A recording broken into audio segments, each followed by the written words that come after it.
And what the drivers say they fear most of all is a head-on collision with a blind tube mare. Personally, I think the management should round him up. Get rid of him. What's up, YouTube?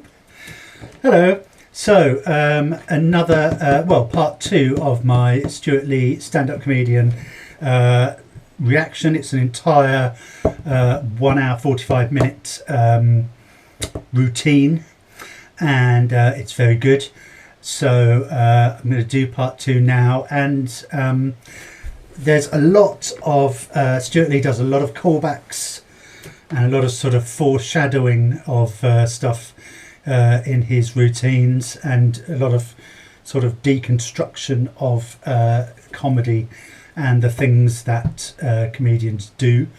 So I'll try and point out some of those for you. And I think that as this this series of videos goes on, probably there'll be more sort of annotations. Because I think there will be more references to things that he said before and things that are going to happen and So, as I've said before, you may want to watch the entire thing actually before you watch my reactions, because it's crap watching bits of a whole routine in parts, which makes me wonder why I'm doing this. Anyway, before we go on, just to very quickly say it's 50 years today, 20th of July, since Neil Armstrong first stepped on the moon. So, well done, Neil, for stepping on the moon. And I was thinking about it, and obviously it's July, isn't it? So that's, it's nice and warm, lovely, hot summer's day. It's July. That's why they would have gone at that time of year, obviously, because it's very cold on the moon. But in July, it's all right. It's quite livable. It's quite clement, really, up there in July. If you went at Christmas or something, you'd freeze your arse off. So there you go. That's a little insight from me there. So let's dive into this video.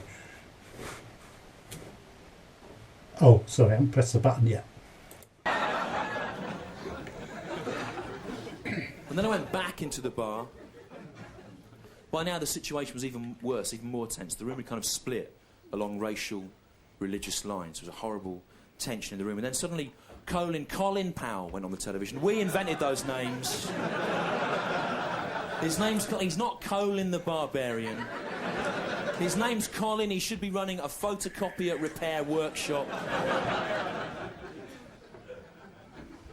Colin Powell went on television on the 9th of November, Spanish bar, and he said, "We are going to launch a crusade against them folks what done this."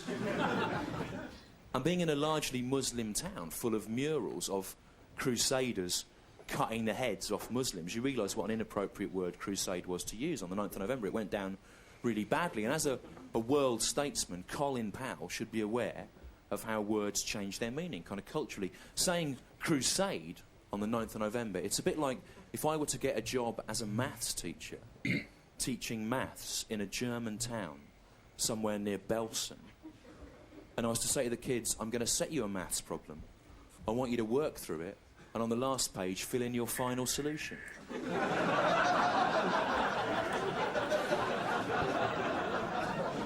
It'd be received badly. And as a world leader, Colin Powell should be aware of these kind of cultural shifts in language. But he said crusade, and it went down really badly from the room. Suddenly it was an even worse atmosphere than before. And then the Arab guy that I'd had my kind of moment of epiphany of kind of human trust with in the toilets, he was sitting just in front of me, and he looked across at me with these eyes full of hope, as if to go, what are we going to do? And I didn't know what to do. I mean, I couldn't just do another fart at will. I'm not a 19th century French music hall entertainer. I'm the opposite of that. In 4 main ways that there isn't time to go into now. But then someone went, disappointed there. If you seek me out afterwards, I'll clarify the exact position. But I knew I had to do something, so It was my moment. So what I did was I just kind of lifted my leg up like that. And I sort of acted it out. I went, oh, fuck, smell, oh, horrible. And he laughed. And the guys he was with laughed. Gradually, the laughter spread all around the room. There was a critic from The Independent on Sunday at the back, not laughing. But he didn't really get what I was doing, you know. It was kind of a mixture of the sacred and the profane. It just went over his head. But eventually, everyone in the room was laughing, and I realised that with that one inane, puerile, scatological gesture, I had achieved more for world peace than any politician had all day. Because farts are funny, Glasgow, right? That is the international baseline of all humour, farts, right? And you can be as sophisticated as you like, Glasgow, but at the end of the day, you have to admit farts are funny. And you go, no, we don't actually agree with you, Stu. I saw a hilarious satirical cartoon in the New Statesman at the weekend, satirising EU farming policies. It was hilarious, was it? Was it as funny as a fart? No, it wasn't.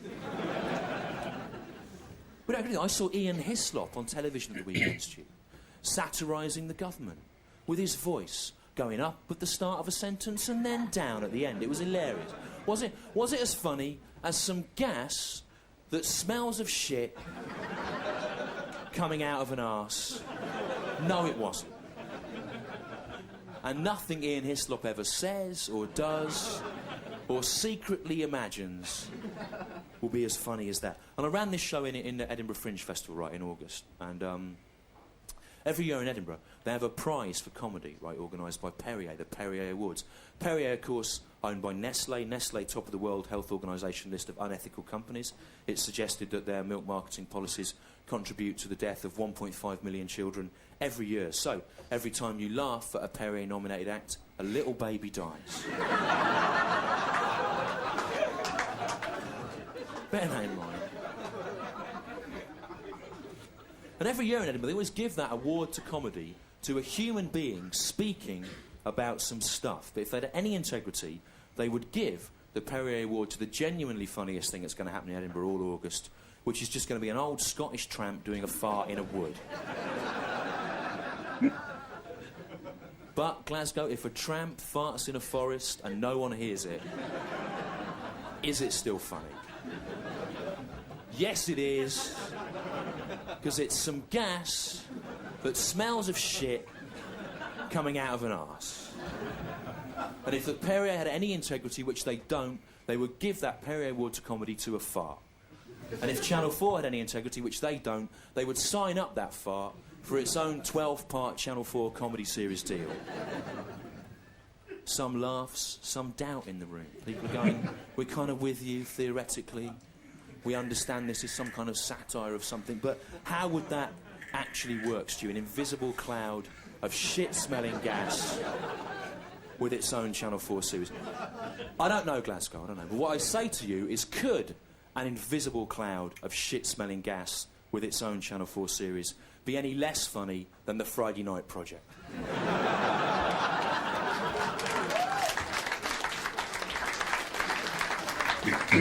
So, the day after the 9th of November, which is the 9th of December, 912,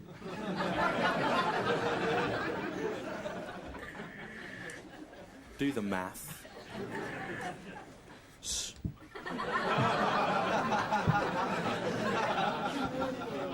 I flew back from Spain to Heathrow Airport. I got a minicab from Heathrow Airport to Stoke Newington, Hackney, North East London, where I live. And on the way, I had to go past the Finsbury Park Mosque, which you'll know, if you read the news, is the kind of hotbed of Muslim radicalism in Britain, run by Abu Hamza until recently. That's the guy who has an eye patch and hooks for hands. An eye patch and hooks for hands. That's not a good look for a religious leader. It's a good look maybe if you're considering auditioning for extra work in the sequel to Pirates of the Caribbean. But it's not a good look for a religious leader. The Archbishop of Canterbury does not have an eye patch and hooks for his hands. He has a big, festive Christmas beard in which robins might nest. And that helps us to take his pronouncements on the ethics of the family and modern society more sympathetically than we would if he had hooks for his hands. You'd be suspicious. No, a woman there saying, it's only one hook. I think that it's hooks for hands. I think he's got two. But of course, luckily, the element of doubt's been introduced here.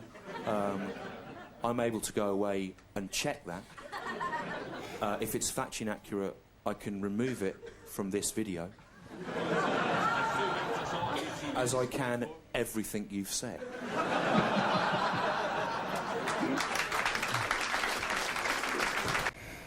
Oh, excellent. So, part two. Yes, it is. It's hotting up. We have the second fart coming in there. And, of course, the rule of three is going to stand up here. Sometimes Stewart Lee just does two of something. Which also brings me on to repetition. So there's some repetition going on there, which he does a lot. Like the hooks for hands thing, you know, I mean, he said that, 5 times, I think, maybe more. So that's really interesting as well. That's one of his devices. And of course, the ending bit there is excellent. I'm not sure if that's an ad-lib. He tends to do these shows over and over and over again, obviously, because he'll tour one hour or 1.5 hours, whatever, show for virtually the whole year. So he does it hundreds of times, I guess. So he may well have had someone make that comment before. I guess it would have had to have been when he was videoing. So he does talk a lot about the act developing as he does it live. New things come out, new ideas, reactions from the audience, and he incorporates it all into it. And just to say before I finish, what I don't like doing is stopping the video to talk about what's just happened, because I just find that when I'm watching these sort of reaction videos really laborious. So that's why I'm putting in as much text as I can to sort of cut that out. And interestingly, Stewart Lee's actually written a book about this routine, in which he does tons and tons of that himself. He puts lots of footnotes in to explain why he made certain jokes. And actually, I haven't read that before. I read that about 5 years ago or something, so I don't really remember much of what he said. So I'm not copying him, all right? I'm not, honest. I'm not. Right, see you next time. And don't nobody go nowhere. And in a statement issued just 10 minutes ago, the Home Secretary announced that he personally will be going into the tunnels this weekend, armed with a special gun.